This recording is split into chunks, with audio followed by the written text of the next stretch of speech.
33rd question में आपसे पूछा है the number of ions furnished पर मॉलिक्यूल ऑफ द कॉम्प्लेक्स। ये जो कॉम्प्लेक्स है कितने आयंस पर मॉलिक्यूल ये फर्निश करेगा। This is complex of nickel with ammonia NiNH3 whole thrice, sorry NiNH3 whole 4 and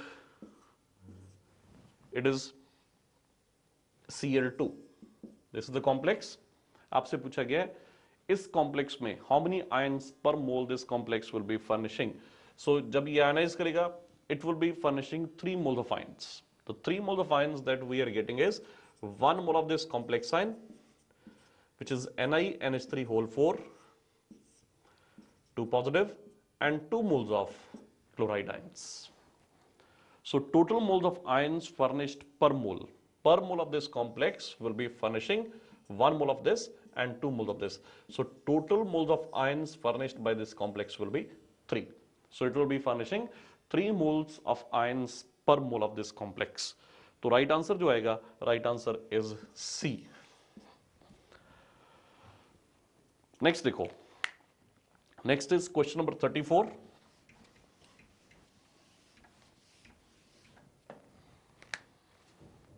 question number 34 में हमें पूछा है which of the following statement about the complex COF6 negative which is paramagnetic in nature is correct. यानी हमें cobalt का ये complex दिया है COF6 नेगेटिव और हमें ये भी दिया है that this complex is paramagnetic. Paramagnetic यानी this complex is having unpaired electron. So this complex having unpaired electron, आपसे पूछा है इनमें से कौन सी स्टेटमेंट करेक्ट है। Choices are cobalt involve D2sp3 hybridisation, cobalt involve sp3d2 hybridisation, F is in zero oxidation state, cobalt is in +2 oxidation state. तो cobalt अगर हम देखें इसकी ऑक्सीडेशन स्टेट इस कॉम्प्लेक्स में it is x -6 equal to -3 है, तो x इक्वल टू +3। तो कोबाल्ट की ऑक्सीडेशन स्टेट है +3, यानी D is not the right answer because D choice says it is in +2 oxidation state. Cobalt की ऑक्सीडेशन स्टेट +3 है।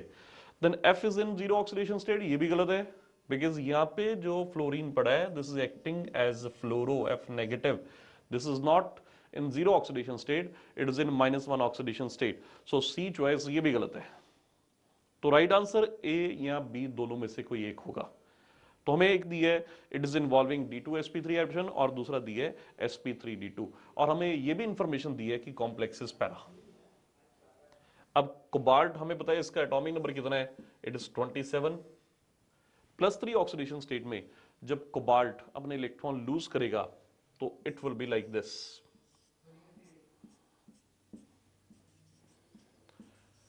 सो कोबाल्ट को 3 इलेक्ट्रॉन लूज कर रहे हैं, this is D7 system, 3D, 4s and 4p. This is the ground state electronic configuration of this cobalt. Now it is to lose 3 electron because cobalt +3 oxidation state में पड़ा है। 3 electron जब ये loose करेगा 2 electron यहां से निकलेंगे और 1 इलेक्ट्रॉन यहां से निकलेगा। अब अगर ये कोबाल्ट D2sp3 हाइब्रिडेशन अंडरगो करता है तो ये 2 d ऑर्बिटल खाली होने चाहिए। D2sp3 हाइब्रिडेशन में अगर ये 2 ऑर्बिटल हम खाली करेंगे तो इन इलेक्ट्रॉन्स को इनके साथ पेयर करेंगे। तो जब ये इलेक्ट्रॉन इनके साथ पेयर हो जाएंगे, 2 ऑर्बिटल जब खाली हो जाएंगे तो ये कॉम्प्लेक्स बनेगा।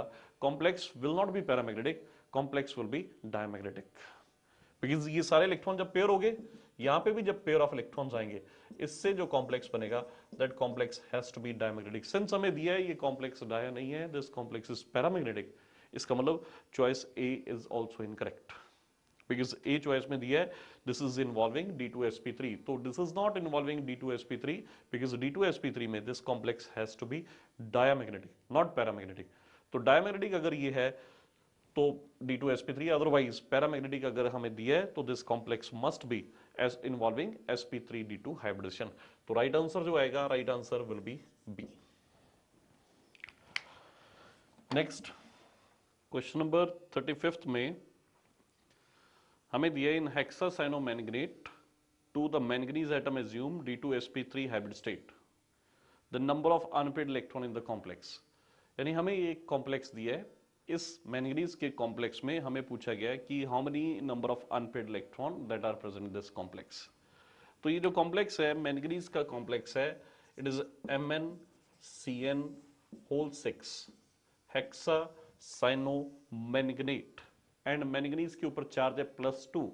अगर इसका चार्ज +2 होगा तो दिस इज 2 - 6, 2 - 6 यानी इस कॉम्प्लेक्स के ऊपर चार्ज क्या है 4 नेगेटिव, यानी ये कॉम्प्लेक्स है which is satisfying manganese in +2 oxidation state and 6 साइनोलिगेंड। तो हमें पूछा है the number of unpaired electron in this complex. तो मैंगनीज हमें एटॉमिक नंबर पता है, so atomic number of manganese is 25, it has D5 configuration, so manganese is undergoing D2sp3। D2sp3 hybridisation ये भी हमें दे रखी है, तो मैंगनीज की ग्राउंड स्टेट कॉन्फ़िगरेशन जो आएगी that will be like this, this is 3D 4s 4p, 3D 4s 4p, so it is D5। D5 में 1 2 3 4 5 इलेक्ट्रॉन ही आएंगे और 2 इलेक्ट्रॉन 4s में पड़े होंगे।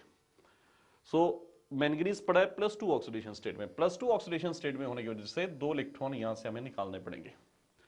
और हमें यह भी दिया है कि it is undergoing D2sp3 hybridisation. D2 यानी ये 2 d ऑर्बिटल खाली होने चाहिए, इनको खाली करने के लिए इस इलेक्ट्रॉन को इसके साथ पेयर करेंगे, इस इलेक्ट्रॉन को इसके साथ पेयर कर देंगे।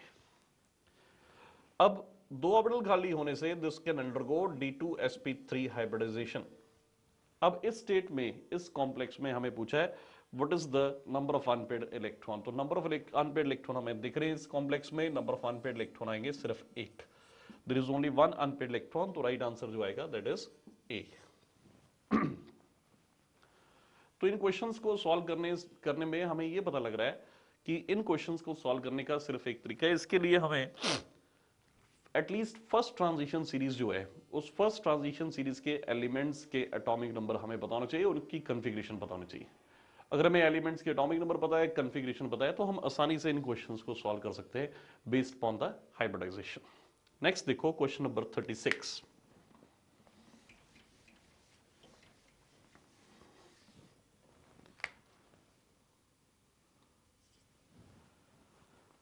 हमें 2 कॉम्प्लेक्सेस दिए, the complexes given below are.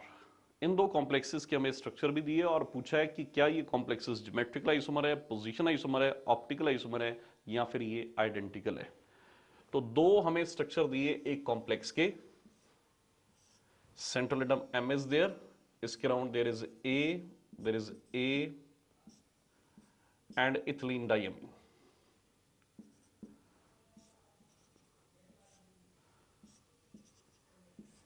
This is the complex. एक स्ट्रक्चर हमें इस कॉम्प्लेक्स का ये दे रखा है और दूसरा स्ट्रक्चर जो हमें दिया है इसी कॉम्प्लेक्स का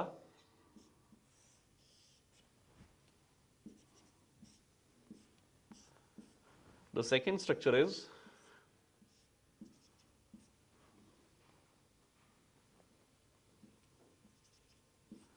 ethylene diamine is bonded like this and is bonded like this, this is A and this is A। In 2 form में हमारे से पूछा गया है कि ये 2 फॉर्म्स ज्योमेट्रिकल आइसोमर है, पोजीशन आइसोमर है, ऑप्टिकल आइसोमर है या ये फिर आइडेंटिकल है। अब ये 2 फॉर्म्स जो है, इन 2 फॉर्म्स में अगर हम ध्यान से देखें, इस फॉर्म में भी दोनों ए एक दूसरे के विद रिस्पेक्ट टू ट्रांस है, इस स्ट्रक्चर में भी दोनों ए एक दूसरे के विद रिस्पेक्ट टू ट्रांस है। जब दोनों ए एक दूसरे के विद रिस्पेक्ट टू ट्रांस होंगे इस पर्टिकुलर कॉम्प्लेक्स में हैविंग बाइडेंटेट लिगेंड्स, तो ये 2 फॉर्म्स जो है the 2 forms are not different, दोनों फॉर्म्स बिल्कुल एग्जैक्टली सेम है, दे आर नॉट आइसोमर। ये आइसोमर नहीं है, ना ये ज्योमेट्रिकल आइसोमर है, ना ये पोजीशन आइसोमर है, ना ही ऑप्टिकल आइसोमर है। So they are exactly the identical form, because octahedral geometry में सारे बॉन्ड्स इक्विवेलेंट होते हैं, all the bonds are equivalent and they are aligning at an angle of 90 degree.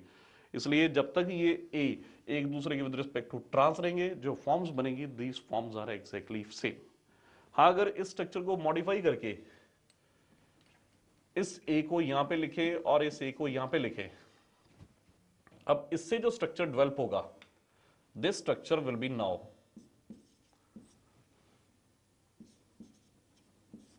ये जो स्ट्रक्चर आएगा this structure will be now the geometrical isomer. ये geometrical isomer होगा। इन दोनों स्ट्रक्चर में अब जो रिलेशन है, both are geometrical isomer of each other. So ये जो फॉर्म आएगी this is the trans form and ये जो फॉर्म आएगी this form will be the cis form. So पहले हमें जो स्ट्रक्चर दिए, इन स्ट्रक्चर में दोनों स्ट्रक्चर में एक दूसरे के विद रिस्पेक्ट टू ट्रांस होने की वजह से these are not two different forms, they are exactly the same form, the two structures are identical. तो राइट आंसर इस क्वेश्चन का आएगा डी। नेक्स्ट देखो,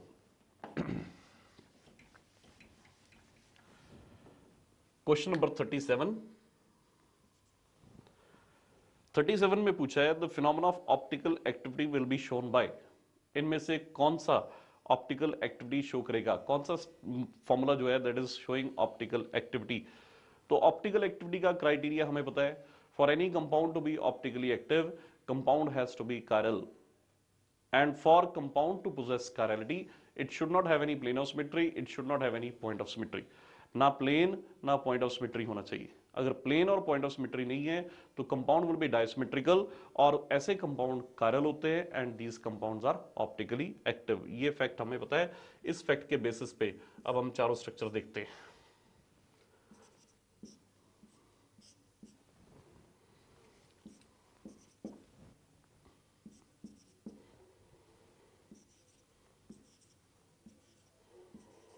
पहला स्ट्रक्चर हमें ये दे रखा है। So this compound is not a chiral compound. This is achiral.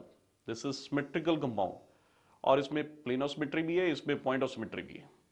Plane of symmetry and point of symmetry होने की वजह से, क्योंकि ये compound symmetrical है, ये chiral नहीं है, इसलिए this compound is optically inactive. There are many plane of symmetry in this compound, like ये वाला plane of symmetry बन जाएगा। So यहाँ से जो plane pass करेगा, that is plane of symmetry. यहां से जो प्लेन पास करेगा that is plane of symmetry, यहां से जो प्लेन पास करेगा प्लेन ऑफ सिमेट्री होगा, ये वाला प्लेन ऑफ सिमेट्री होगा, ये वाला, ये सारे प्लेन ऑफ सिमेट्री होंगे। इवन यहां से जो पास करेगा this is also the plane of symmetry. So plane of symmetry होने की वजह से, पॉइंट ऑफ सिमेट्री होने की वजह से दिस इज नॉट chiral, क्योंकि ये chiral नहीं है, इसलिए दिस इज ऑप्टिकली इनएक्टिव। दूसरा स्ट्रक्चर दिया है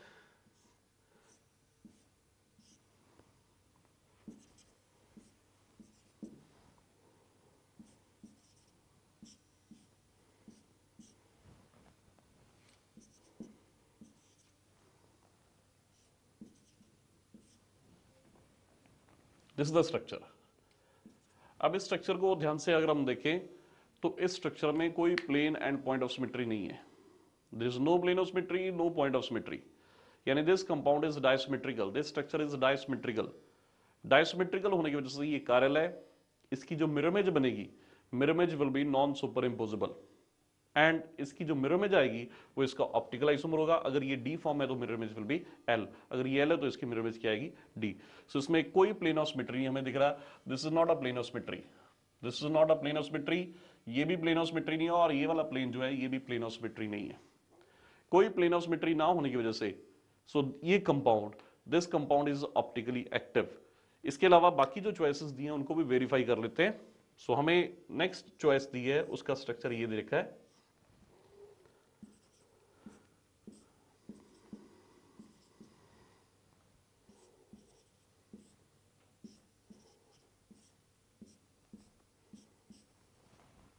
इसमें भी planes of symmetry are there, point of symmetry is there. Plane of symmetry and point of symmetry होने की वजह से ये भी ऑप्टिकली इनएक्टिव है। सो अगर ऑप्टिकली इनएक्टिव है तो this is not exhibiting any optical isomerism. Then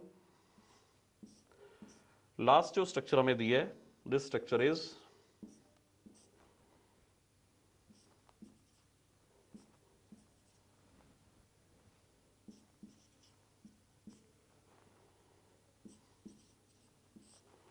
this is the compound. ना इस कंपाउंड में भी there is plane of symmetry, plane of symmetry होने की वजह से ये भी ऑप्टिकली इनएक्टिव है। This is also optically inactive due to the plane of symmetry. So plane of symmetry होने की वजह से this is also optically inactive. ये इनएक्टिव है, इनएक्टिव है, इनएक्टिव है, तो optical activity is exhibited by only this. तो इसका जो राइट आंसर आएगा 37th, it is B. B is the right answer to this question. Next देखो,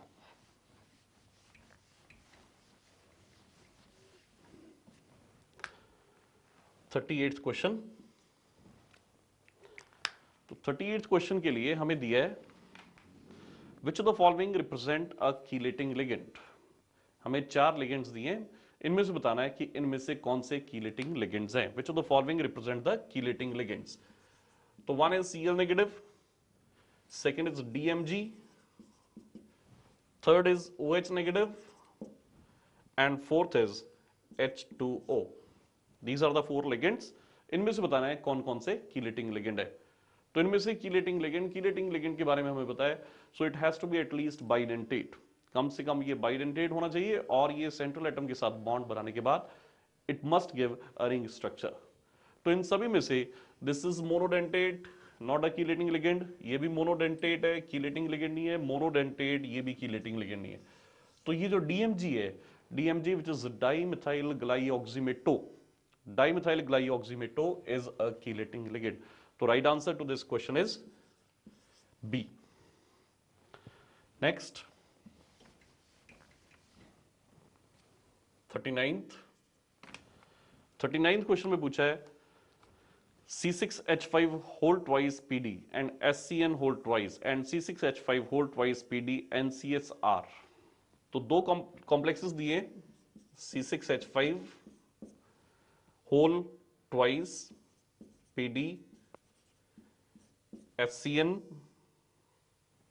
whole twice। one is this complex, this is complex of palladium, दूसरा भी complex of palladium है C6H5, C6H5 is phenyl whole twice, this is palladium, and NCS whole twice। हमें बताना है इन दोनों complexes में क्या रिलेशन है।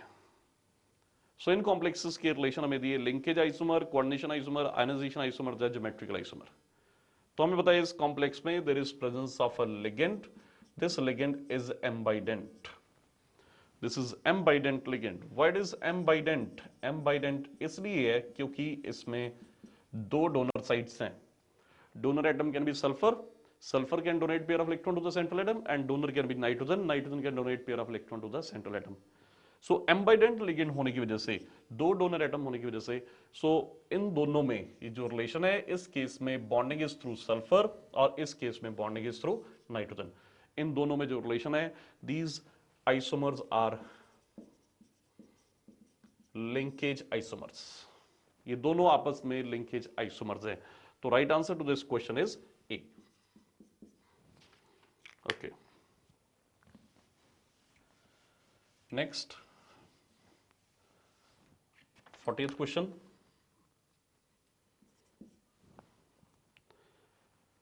आपसे पूछा है coordination number and oxidation number of X in the following compound. एक कॉम्प्लेक्स है, complex is X, SO4 NH3 whole 5 and Cl। यानी हमें ये जो मेटल है, हमें मेटल नहीं दे रखा भी ये कौन सा मेटल है, हमें सिर्फ ये पूछा है कि इस मेटल का कोऑर्डिनेशन नंबर एंड इसकी ऑक्सीडेशन स्टेट क्या है। Coordination number and oxidation number of this x. तो एक्स का कोऑर्डिनेशन नंबर दिख रहा है, coordination number this x is SO4 एक लिगेंड है एंड 5 हमारे पास क्या है, अमीन। तो इसका कोऑर्डिनेशन नंबर तो है 6। ऑक्सीडेशन नंबर निकालने के लिए हम देखते हैं what are the charges present over these, and उसके बेसिस पे हम इस कैलकुलेट कर सकते हैं। Let this be X -2 + 0 -1 = 0। तो यहां पे ऑक्सीडेशन स्टेट देखें तो ऑक्सीडेशन नंबर इसका कितना आ जाएगा, +3। कोऑर्डिनेशन नंबर 6 है, ऑक्सीडेशन नंबर इसका जो आएगा दिस इज +3। तो coordination number and oxidation number of this complex is +6 and +3। 6 and 3 right answer जो आएगा that is C. C is the right answer to this question. Next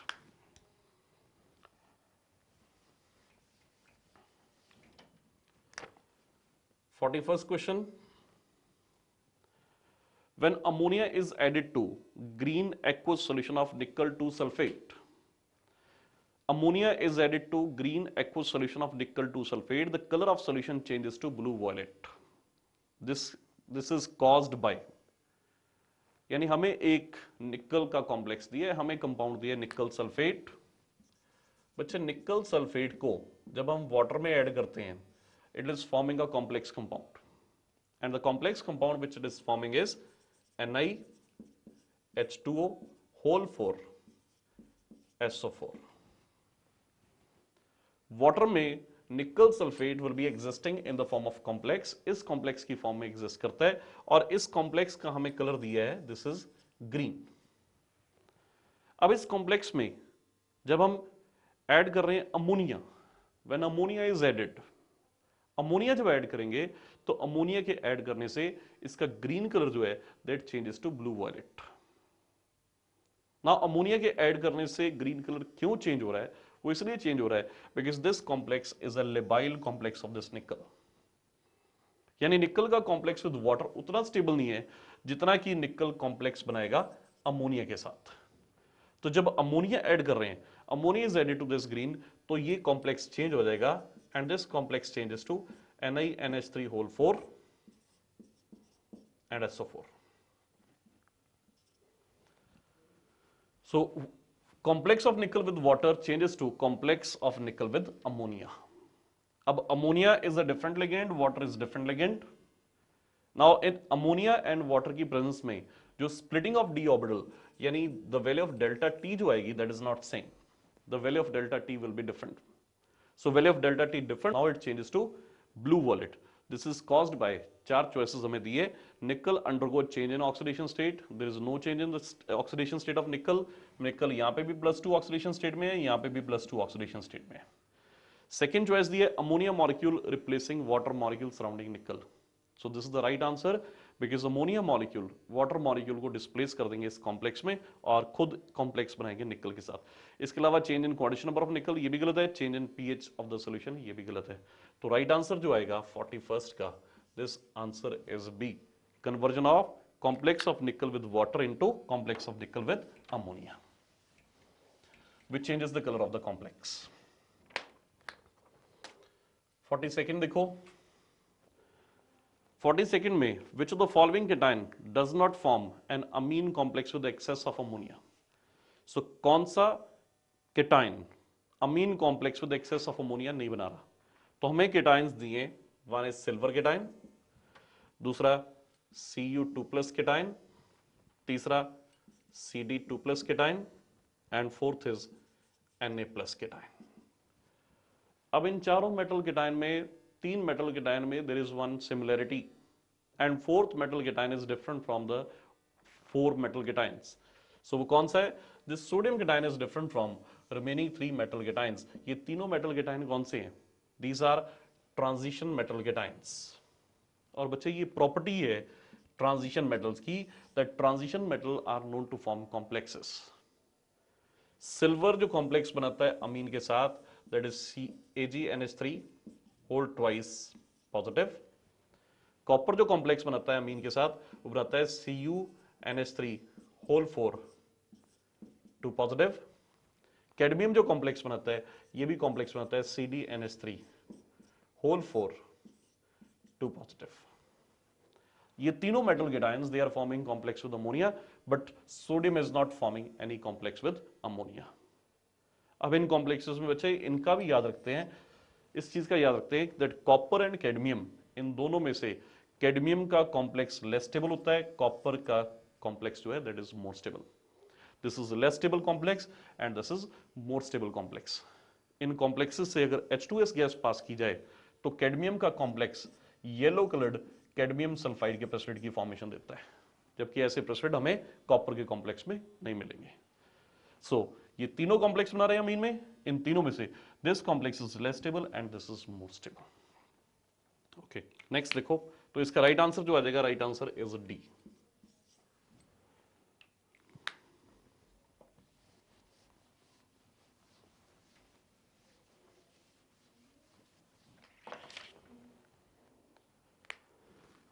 third question,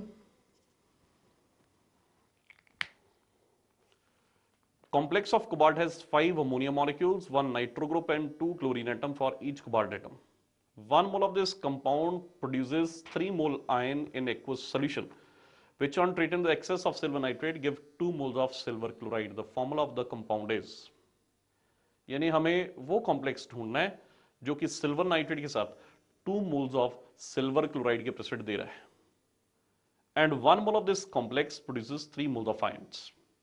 तो ये जो चार कॉम्प्लेक्सेस दे रखे हैं, इन चार कॉम्प्लेक्सेस में पहला कॉम्प्लेक्स जो है this is CONH3 whole 4 NO2Cl and साथ में Cl. So this is not forming, इसमें है हमारे पास 1 नाइट्रो ग्रुप 2 क्लोरीन एटम्स. सो पहला जो कॉम्प्लेक्स है, पहले कॉम्प्लेक्स में 2 मोल्स ऑफ आयंस आएंगे. 2 मोल्स ऑफ आयन आने की वजह से this is not satisfying the condition. दूसरा जो कॉम्प्लेक्स है CONH3 होल 5 Cl ClNO2, ये भी हमें 3 मोल्स ऑफ आयंस तो देगा बट हमें 2 मोल्स ऑफ सिल्वर क्लोराइड के प्रेसिपिटेट नहीं देगा. तो 2 moles of precipitate of silver chloride जो हमें मिलेंगे, ये हमें मिलेंगे CONH3 whole 5 NO2 and Cl2. So 1 mole of this complex on ionization ये क्या देगा, 3 moles of ions देगा, और इसको सिल्वर नाइट्रेट के साथ ट्रीट करने पे हमें 2 moles of सिल्वर क्लोराइड के प्रेसिपिटेट मिलेंगे. इसके अलावा डी चॉइसेस में भी, so it is not the right answer.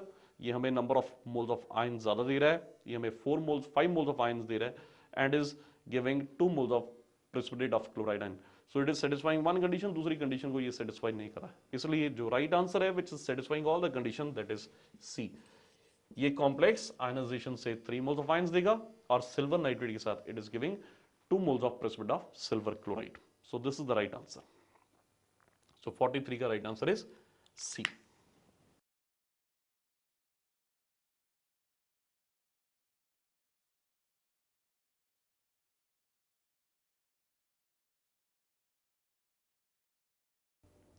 So next is question number 44th.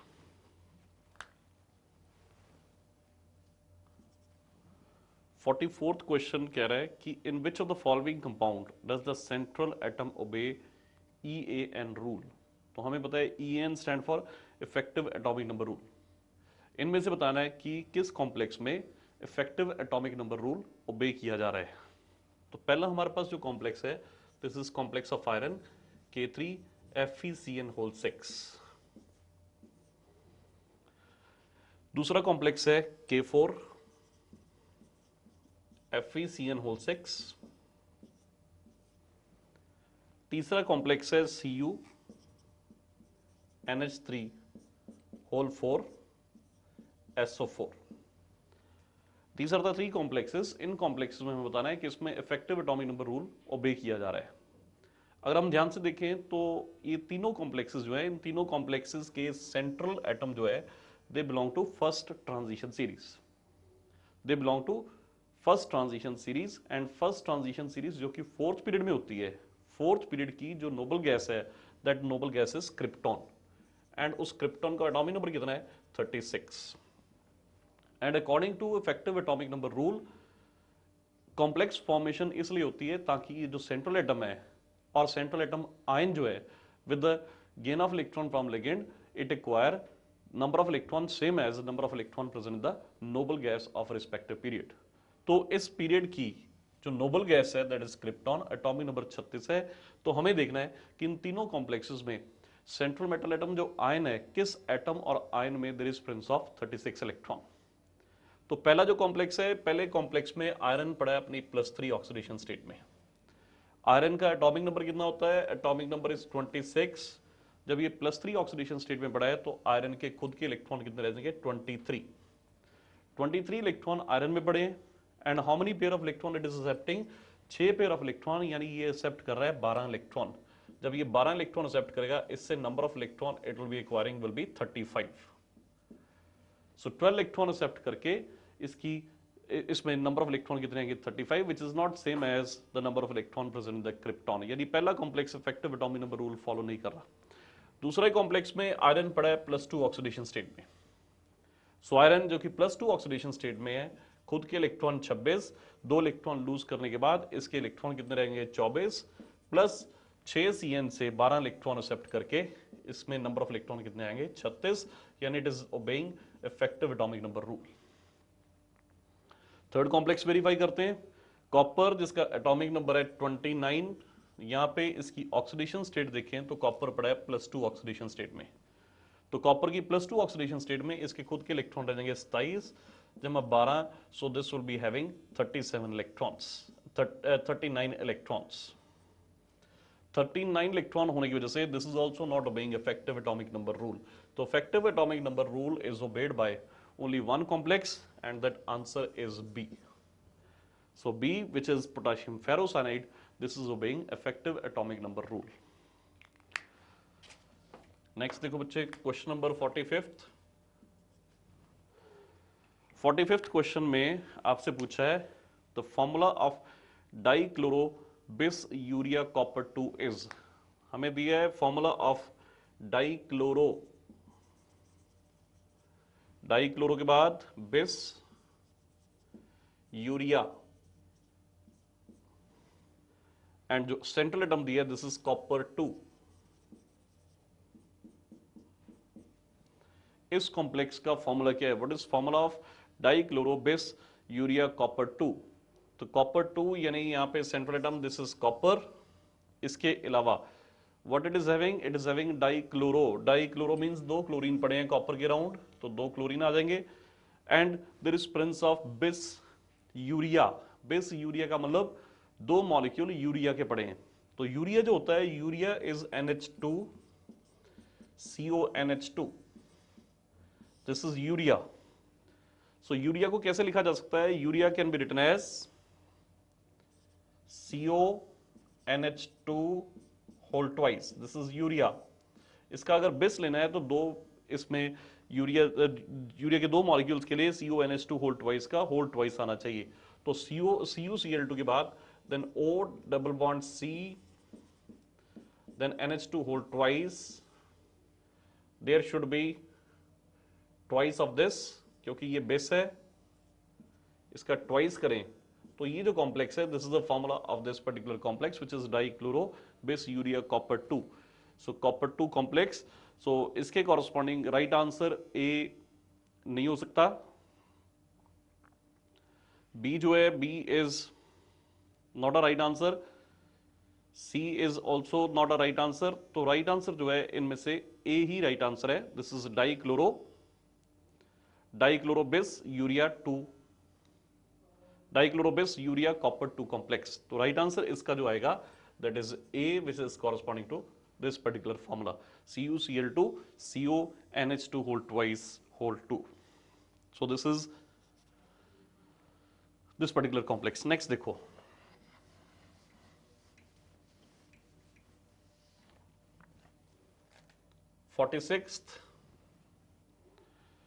Correct IUPAC name of the complex. आपको कॉम्प्लेक्स दिया है, इस कॉम्प्लेक्स का IUPAC नेम बताना है. This complex is C single bond C CH3 CH3 double bond N OH double bond N OH. This is bonded to COCl2. तो ये complex है, इस कॉम्प्लेक्स का IUPAC नेम बताना है. तो इस कॉम्प्लेक्स में ये जो है this is chelating ligand and this chelating ligand is called DMG. This is dimethyl glyoximato. Dimethyl glyoximato के रहते हमें बताना है what is IUPAC name of this particular complex. तो पहली चॉइस दी है dichloro dimethyl glyoximato cobalt 2. Then dimethyl ग्लाइयोबिस डाइमिथाइल ग्लाइयोक्साइम डाइक्लोरो कोबाल्ट 2. तीसरी दी है dimethyl glyoxime cobalt 2 chloride. And चौथी दी है dichloro dimethyl glyoxime NN cobalt 3 cobalt 2. तो उसमें जो राइट आंसर आएगा this right answer is dichloro dimethyl glyoximato cobalt 2. So this is the right answer, dichloro dimethyl glyoximato cobalt 2. So right answer जो आएगा this is A. Then question number 47 देखो,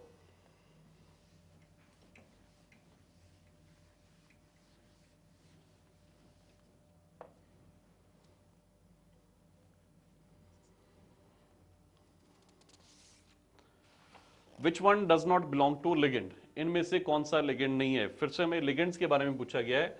विच of the following does not belong to ligand. पहला है हमारे पास PH3, दूसरा है NO+, तीसरा है BF3 एंड चौथा जो हमें कंपाउंड दिया है that compound is Cl negative. Now इनमें से बताना है कि इनमें से कौन सा लिगेंड नहीं है। तो लिगेंड की डेफिनेशन में जाएं तो ligand is a species which could be positively charge, which could be negatively charge, which could be even neutral, जो कि इलेक्ट्रॉन पेयर डोनेट करने के कैपेबल है, which is capable of donating pair of electron. तो इन सभी में से BF3 को छोड़ के, इन सभी में से BF3 को छोड़ के बाकी सारे जो हैं they are acting as ligand. BF3 is not a ligand. Why BF3 is not a ligand? Because BF3 is not a Lewis base, BF3 is a Lewis acid. क्योंकि बोरोन की वैलेंस शेल में सिर्फ 6 electron है, ये electron pair donor नहीं हो सकता, ये इलेक्ट्रॉन पेयर एक्सेप्टर है। तो बाकी सारे जो हैं they can act as ligand.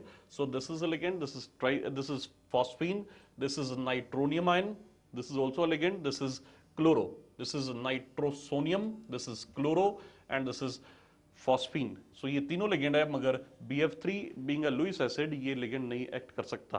तो राइट आंसर जो आएगा that is C.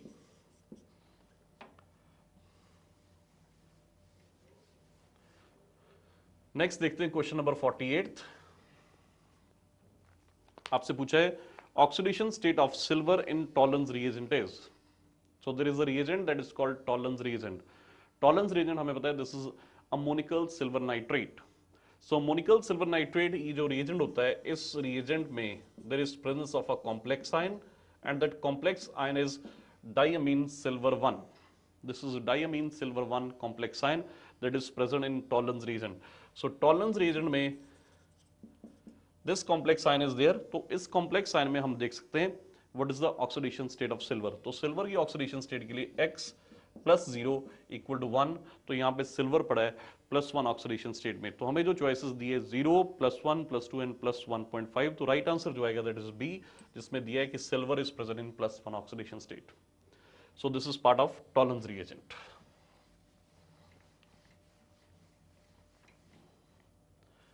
Then question number 49th. From the stability constant given below, predict which is the strongest ligand. आपको बताना है कि इनमें से कौन सा स्ट्रॉन्गेस्ट लिगेंड है on the basis of stability constant. तो इस फैक्ट के बारे में हमें पता है कि जो लिगेंड स्ट्रॉन्ग लिगेंड है उसके कॉरस्पॉन्डिंग जो कॉम्प्लेक्स बनता है that is a stable complex. और यू कैन से जितनी कॉम्प्लेक्स की स्टेबिलिटी ज्यादा होगी, जितना ज्यादा स्टेबल कॉम्प्लेक्स बनेगा उस कॉम्प्लेक्स में पड़े लिगेंड्स उतने ही ज्यादा स्ट्रॉन्ग होंगे। एंड कॉम्प्लेक्स की स्टेबिलिटी डिपेंड करती है the value of stability constant. जितनी स्टेबिलिटी कांस्टेंट की वैल्यू ज्यादा होगी उतना कॉम्प्लेक्स ज्यादा स्टेबल है। तो हमें यहाँ पे 4 कॉम्प्लेक्सेस दिए हैं। पहला कॉम्प्लेक्स कॉपर का विद अमोनिया है, दूसरा कॉम्प्लेक्स विद CN है, तीसरा है इथिलीन डायमीन एंड चौथा कॉम्प्लेक्स कॉपर का वाटर के साथ है। तो इन सभी में से हाईएस्ट वैल्यू जो है that is complex of copper with CN। So cyano का ये जो कॉम्प्लेक्स कॉपर के साथ है, साइनो लिगेंड्स का कॉम्प्लेक्स विद कॉपर, इसकी स्टेबिलिटी कांस्टेंट की वैल्यू सबसे ज्यादा होने की वजह से सो यहाँ पे स्ट्रॉन्गेस्ट जो लिगेंड है, strongest ligand is CN negative. तो राइट आंसर जो आएगा, राइट आंसर इज बी, क्योंकि हमें पूछा है from the stability constant given below predict which is the strongest ligand. तो स्ट्रॉन्गेस्ट लिगेंड जो है that is present in B, because इस केस में स्टेबिलिटी कांस्टेंट की वैल्यू सबसे ज्यादा है। तो वीकेस्ट जो है इन सभी में से वीकेस्ट हम ढूंढ सकते हैं दैट इज वाटर, बिकॉज इस केस में स्टेबिलिटी कांस्टेंट की वैल्यू सबसे कम है। सो जितना स्टेबिलिटी कांस्टेंट ज्यादा उतना कॉम्प्लेक्स स्टेबल ज्यादा, उस कॉम्प्लेक्स में पड़े उतने ही लिगेंड्स आर स्ट्रॉन्ग। तो right answer is B. Now next देखो question number 50th। 50th question में हमें दिया है in the complex FeCO whole X। आपसे पूछा है what is the value of X and it is, एक तो आपसे पूछा है what is the value of X and दूसरा बताना है what is the nature of this complex। तो बच्चे याद रखो हमेशा आयरन के साथ CO जो कॉम्प्लेक्स बनाता है, this complex is always FeCO whole 5। this complex is FeCO whole 5, this is pentacarbonyl iron। And ये जो कॉम्प्लेक्स है, इस कॉम्प्लेक्स में आयरन की जो हाइब्रिड स्टेट आएगी दैट इज sp3d, और इससे जो कॉम्प्लेक्स बनेगा आयरन का that will be trigonal bipyramidal. Complex will be trigonal bipyramidal. So यहां पे CO CO CO CO ligands are there, 5 CO ligands पड़े हैं एंड इससे जो कॉम्प्लेक्स है this complex is trigonal bipyramidal. तो right answer to this question is value of X जो है दैट इज 5 एंड जो कॉम्प्लेक्स है दैट इज ट्राइगोनल बाइपिरामिडल, तो दिस आंसर इज सी। सो पहले में 3 एंड ऑक्टाहेड्रल गलत है, दूसरे में 4 and tetrahedral, and D choice में 6 and square pyramidal, this is wrong, it is 5 and trigonal bipyramidal. तो राइट आंसर जो है that is C in this particular complex. Next 51st question देखो। 51st क्वेश्चन में हमें दिया है द कॉम्प्लेक्स आयन, कॉपर का ये कॉम्प्लेक्स आयन है, this complex ion is CuNH3 whole 4 2+। This is the complex ion. आपसे पूछा है this complex has tetrahedral configuration with 1 unpaired electron, square planar configuration with 1 unpaired electron, tetrahedral configuration with all electrons paired, या square planar configuration with all electrons paired। तो बच्चे ये जो complex है copper का, this is very important complex. ये जो complex होता है it is of deep blue colour, this is blue coloured complex, and ये जो कॉम्प्लेक्स होता है this complex is square planar. So यहां पे हाइब्रिड स्टेट जो होती है कॉपर की that is DsP2 and there is presence of 1 unpaired electron. 1 unpaired electron is present in this particular complex. So this complex of copper having 1 unpaired electron, hybrid state central copper की DsP2 है, this is square planar complex, this is deep blue in color. So अगर हम देखें तो copper इस complex में it is present in +2 oxidation state. Copper हमें पता है it is D1 it is a D10 system, 4s1 3d10, this is 3d10, this is 4s1, this is 4p, इसकी एक्सेप्शनल कॉन्फ़िगरेशन है। कॉपर जब +2 oxidation state में जाएगा तो एक इलेक्ट्रॉन यहां से और एक इलेक्ट्रॉन यहां से निकल जाएगा। अब इस कॉम्प्लेक्स के बनाने में कॉपर यूज कर सकता है अपने sp1s और 3p हाइब्रिड और 3p ऑर्बिटल्स फॉर हाइब्रिडेशन, या फिर ये कॉपर यूज कर सकता है इस इलेक्ट्रॉन को एक्साइट करके इनर d ऑर्बिटल। तो ये जो कॉम्प्लेक्स बनता है इस कॉम्प्लेक्स की फॉर्मेशन में this electron is getting excited to one of the p orbital. ये इलेक्ट्रॉन एक्साइट कर देगा, एक्साइट करके एक p ऑर्बिटल में चला जाएगा, तो कॉपर बजाएगी sp3, ये अंडरगो करेगा DsP2 हाइब्रिडाइजेशन। sp3 की बजाय this will undergo DsP2 hybridisation, जिसकी वजह से complex is square planar, there is presence of 1 unpaired electron and it is deep blue in color. So इस इंफॉर्मेशन को मैच करते हैं, हमारी चॉइसेस है पहला टेट्राहेड्रल कॉन्फ़िगरेशन 1 अनपेयर्ड इलेक्ट्रॉन, ये गलत है, square planar configuration with 1 unpaired electron, so this is square planar complex है, इसको याद रखना है हमेशा, square planar complex with 1 unpaired electron. तो राइट आंसर जो है दिस इज बी। नेक्स्ट देखो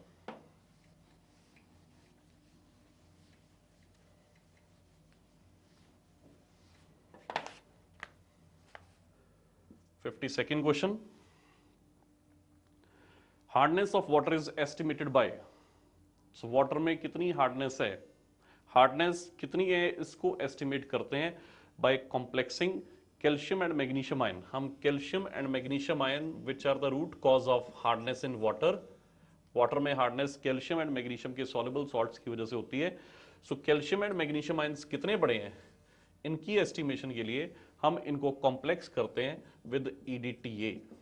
सो this is complex with EDTA, and कितना कॉम्प्लेक्स बना है, कितनी कॉम्प्लेक्सेशन हुई है, that will decide how much is the hardness present in water. तो यहाँ पे चॉइसेस दिए, hardness of water is estimated by conductivity method, EDTA method, titrimetric method, या फिर distillation method.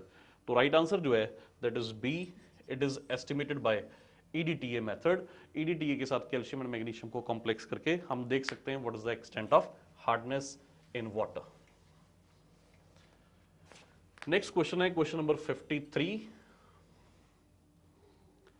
The reagent used for identifying nickel ion is, solution में nickel ion की detection के लिए, सॉल्ट में निकल आयन की डिटेक्शन के लिए हम यूज करते हैं DMG।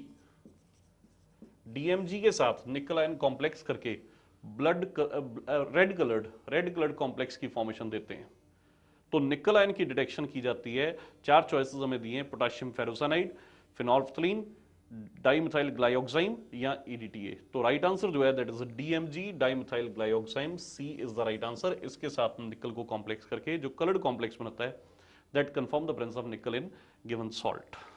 Next देखो, question number 54th. The total number of possible isomer of the compound. हमें compound दिया है, this compound is CuNH3 whole 4 and PtCl4, और हमें दिया है कि ये दोनों +2 ऑक्सीडेशन स्टेट में, +2 and +2, this is given to us. Total number of possible isomer of the compound, हमारे से पूछा है कितने आइसोमर बनेंगे. तो हमें पता है यहाँ पे ये कॉम्प्लेक्स, इसमें केटायन भी कॉम्प्लेक्स है, एनायन भी कॉम्प्लेक्स है. ऐसे जो कॉम्प्लेक्सेस होते हैं जिनमें both cation and anion they are complex, they are known to undergo coordination isomerism. तो कोऑर्डिनेशन आइसोमेरिज्म के कॉरस्पॉन्डिंग इस स्ट्रक्चर के अलावा स्ट्रक्चर जो पॉसिबल है, that structure is PtNH3 whole 4 CuCl4. हमने सेंट्रल एटम को इंटरचेंज कर दिया, nature of the ligand change हो गए, we get this complex. So both are coordination isomer. इसके अलावा हम इस कॉपर के अराउंड ही NH3 होल थ्राइस एक Cl, एक अमोनिया इंटरचेंज करके उसकी जगह Cl लेते हैं और यह आ जाएगा PtNH3 Cl3. This is the complex. इसमें हमने एक क्लोरो के बदले एक अमीन को इंटरचेंज कर दिया. यहां पे 3 क्लोरो रह गए, एक अमीन आ गया, यहां पे 3 अमीन रह गए, एक क्लोरो आ गया. देन एक और कॉम्प्लेक्स बन सकता है जिसमें सेंट्रल एटम हम चेंज कर देते हैं. So this is PtNH3 whole thrice Cl and CuNH3 and Cl3. So the number of isomers which are possible, these are 4. 4 isomers are possible for this particular complex. तो right answer जो है हमें दिया है एक 3, एक 5, एक 4 और एक 6. तो राइट आंसर जो है this is C. These 4 isomers are possible for this particular complex which is having both cation and anion as a complex. Next देखो,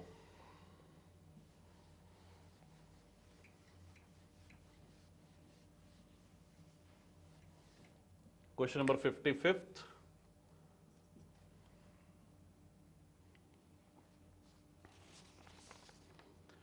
हमें एक कॉम्प्लेक्स दिया है.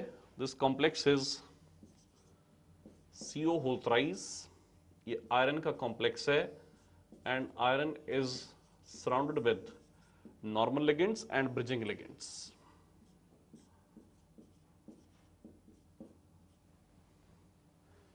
This is the complex. आपसे पूछा गया है the correct IUPAC name of this particular complexes. पहली चॉइस दी है tri mu carbonyl, tri mu carbonyl bis tri carbonyl iron 0.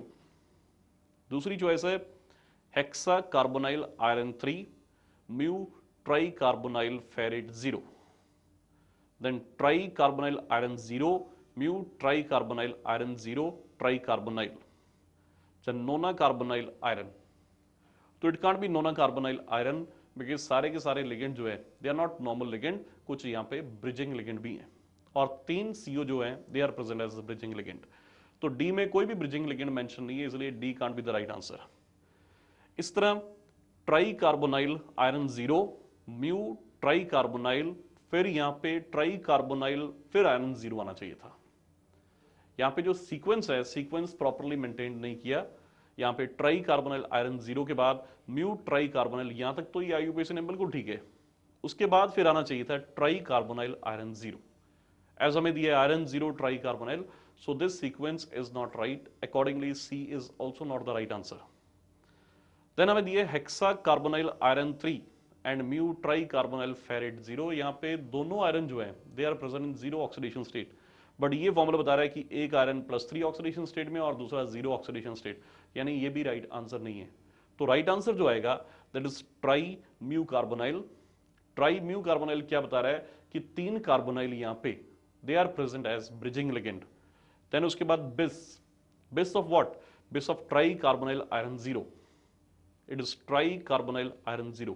So इसका बिस है. So accordingly the right IUPAC name जो है that is A. A is the right IUPAC name of this particular complex, which is question number 55th. Next देखो,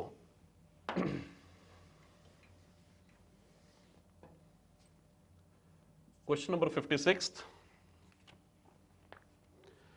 name the metal M which is extracted on the basis of following reaction. हमें एक reaction दिया है, इस reaction के basis पे कौन सा मेटल एक्सट्रैक्ट किया जाता है ये हमें बताना है। तो रिएक्शन दी है 4M plus 8Cn negative plus 2H2O plus O2, it is forming a complex. ये बनाएगा 4 moles of M Cn whole twice with negative plus 4OH negative. पहले ये कॉम्प्लेक्स बनेगा, फिर इस कॉम्प्लेक्स को जिंक के साथ ट्रीट कर रहे हैं हम। 2 moles of this complex MCN whole twice with a negative plus Zn. This gives Zn Cn whole 4 2 negative plus 2M. तो हमें पूछा है name the metal which is extracted on the basis of the following reaction. This is basically MacArthur forest cyanide process. MacArthur forest cyanide process में हमें पता है हम जो नोबल मेटल्स होते हैं, नोबल मेटल्स को एक्सट्रैक्ट कर सकते हैं बाय दिस पर्टिकुलर मेथड। तो यहाँ पे जो 4 मेटल हमें दिए, निकल, सिल्वर, कॉपर एंड मर्करी, इन सभी में जो नोबल मेटल है that Nobel metal is silver. Silver को हम एक्सट्रैक्ट कर सकते हैं बाय दिस पर्टिकुलर मेथड। पहले हम सिल्वर का यहाँ पे कॉम्प्लेक्स बनाएंगे विद साइन Cn नेगेटिव, फिर इस कॉम्प्लेक्स में से विद ट्रीटमेंट विद जिंक हम सिल्वर को डिस्प्लेस कर देंगे। तो राइट आंसर जो आएगा, answer is B, this metal silver can be extracted by this particular method. So इसके अलावा हम गोल्ड भी कर सकते हैं, as gold is not the choice, तो राइट आंसर जो आ जाएगा that will be silver.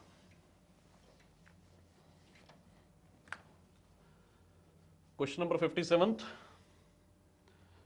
The colour of this complex, ये टाइटेनियम का कॉम्प्लेक्स है, this is TiH2O whole 6, it is 3 positive.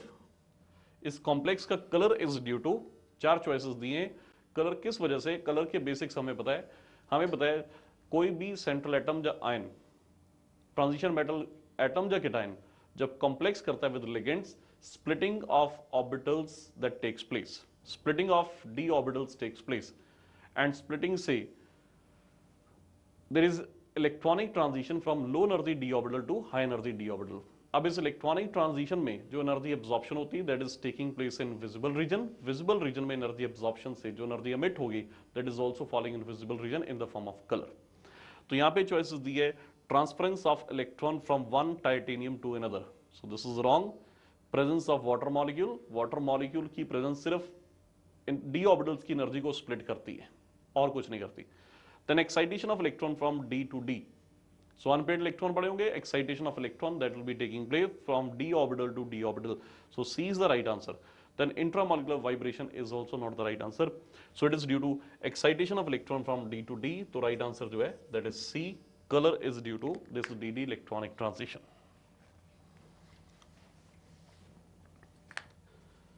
Then see this question number 58. Question number 58 कह रहा है which exhibit highest molar conductivity. Complexes दिए, इन complexes में से कौन सा complex highest molar conductivity possess करेगा। तो हमें पता है मोलर कंडक्टिविटी डिपेंड करती है नंबर ऑफ आयंस प्रोड्यूस्ड पर मोल ऑफ सब्सटेंस। तो जो कॉम्प्लेक्स ज्यादा आयंस प्रोड्यूस करेगा उस कॉम्प्लेक्स की कॉरस्पॉन्डिंग कंडक्टिविटी ज्यादा होगी, जो कम आयंस प्रोड्यूस करेगा उस कॉम्प्लेक्स की corresponding conductivity will be less. तो हमें जो कॉम्प्लेक्सेस दिए हैं इन कॉम्प्लेक्सेस में देखते हैं कि कितने कितने आयंस ये कॉम्प्लेक्सेस प्रोड्यूस कर रहे हैं। तो पहला है CO NH3 होल 6 Cl3, दूसरा है CO NH3 whole 5 Cl and Cl2, तीसरा कॉम्प्लेक्स है CO NH3 whole 4 Cl2 and Cl, and fourth complex है CO NH3 whole thrice Cl3। इन चारों कॉम्प्लेक्सेस में हमें दिख रहा है कि ये जो कॉम्प्लेक्स D है, इस D कॉम्प्लेक्स की आयनाइजेशन नहीं होगी। इसकी आयनाइजेशन ना होने की वजह से this is not producing any ion, अगर ये आयन नहीं प्रोड्यूस करेगा, this is not showing any conductance. दूसरे कॉम्प्लेक्स में नंबर ऑफ आयन्स आएंगे 2 moles of ions. 1 mole of this complex will produce 2 moles of ion. One ion will be complex, other will be simple. B complex में number of moles of ions आएंगे 3 moles. One will be complex ion and 2 moles of chloride ion. Total 3 moles of ions will be produced. जो पहला complex है, इस complex में number of ions produced will be 4 moles. One is complex ion and 3 moles of simple chloride ion. So 1 mole of these complexes will produce maximum moles of ions in case A. तो right answer is A. इस solution की conductance जो होगी सबसे ज्यादा होगी due to maximum number of ions present in the complex. Next देखो,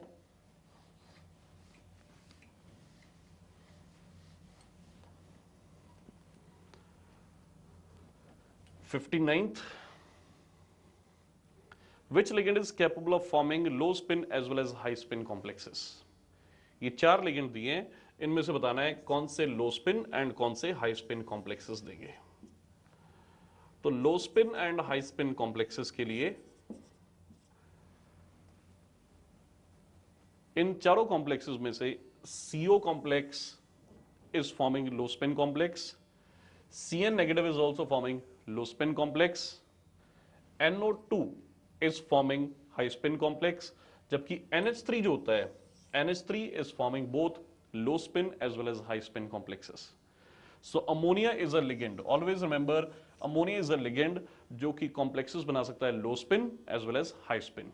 So low spin and high spin complexes are possible in case of this ammonia ligand. तो right answer जो आएगा that is a D. So 60th question जो है, 60th question में हमारे से पूछा है the tetrahedral crystal field splitting is only dash of the octahedral splitting.